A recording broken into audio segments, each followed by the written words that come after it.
Okay, athletes, WOD 3, welcome to the jungle. This workout is for time.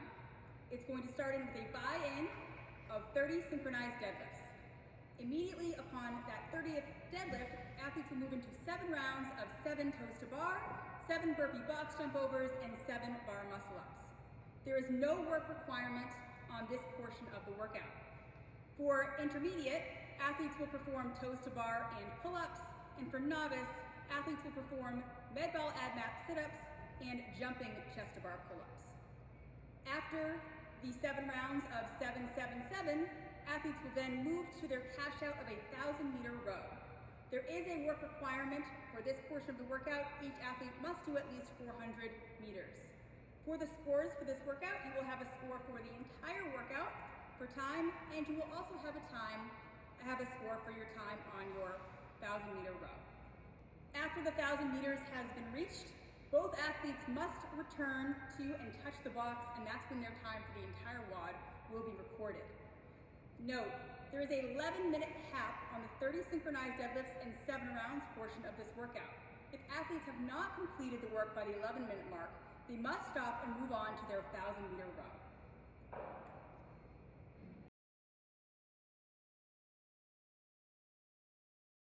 When time begins, they'll move to the deadlift station, and athletes will begin facing each other. From here, they will perform 30 synchronized deadlifts. Go ahead. Every rep must start with the barbell on the ground. Hands must be outside the knees. Sumo deadlifts are not allowed. Stop. Athletes must meet at the floor and the top of every rep for the synchro deadlift to count. The rep is credited when both athletes reach full extension of the hips and knees with the head and shoulders behind the bar. Stop. If the deadlifts are not synchronized, these would be no reps.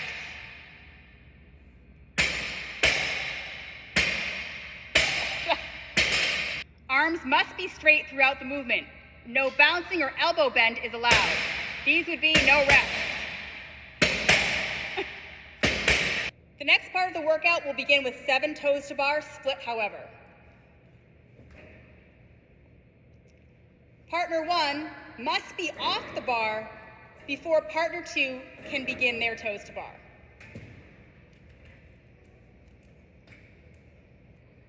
The intermediate and RX divisions will both be doing toes to bar.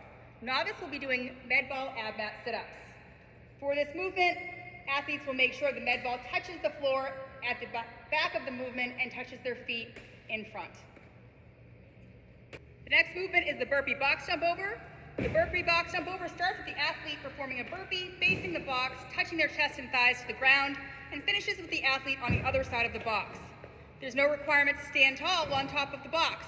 The athlete must always start their burpee perpendicular to the box for every rep. For the box jump over, a 2-foot takeoff is always required for the intermediate and RX divisions, and only the athlete's feet may touch the box.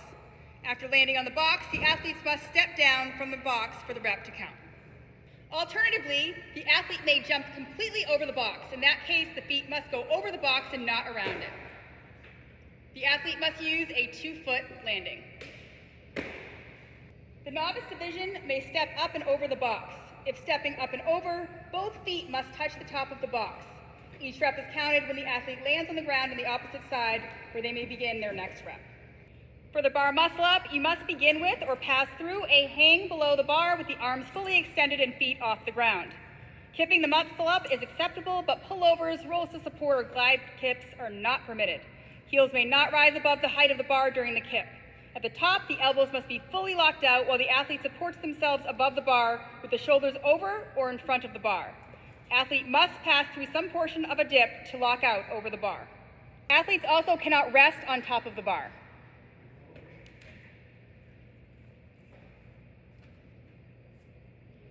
Even if the athletes are using different height bars, the first athlete must be off the pull-up bar before the second athlete begins to accumulate reps. Also, forearms cannot touch the pull-up bar.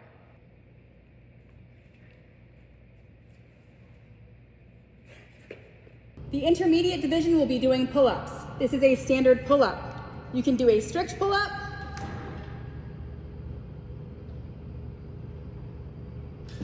kipping pull-up,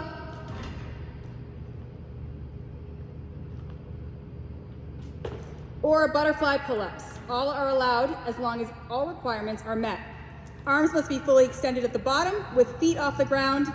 At the top, the chin must clearly break the horizontal plane of the pull-up bar. Overhand, underhand, or mixed grips are all permitted. The novice division will be doing jumping chest-to-bar pull-ups. For these reps, the bar should be set up so it is at least 6 inches above the top of the athlete's head when standing tall. We will have 6-inch PVC pipes to assist with measuring. At the bottom of each rep, the athlete must lower themselves so their arms are fully extended and knees bent.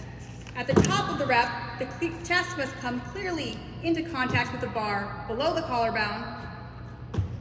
Overhand, underhand, or mixed grips are all permitted. Athletes will have plates or boxes to use to stack to reach their appropriate height. For the 1,000-meter row, the first athlete may begin the workout seated on the rower, but may not grab the handle until their partner completes the last rep of that 7-round workout. All rowers will be preset for 1,000 meters at the start of the workout. The 1,000-meter workout must be shared. Since it's impossible for each athlete to row exactly 500 meters, the minimum work requirement for each athlete will be 400 meters. Once the athlete achieves 400 meters or decides to pass off to their partner, they must return the rower handle to the cradle. You cannot pass the rower handle to your partner. For this workout, time will not be called until both athletes touch the box after the 1,000-meter row has been completed.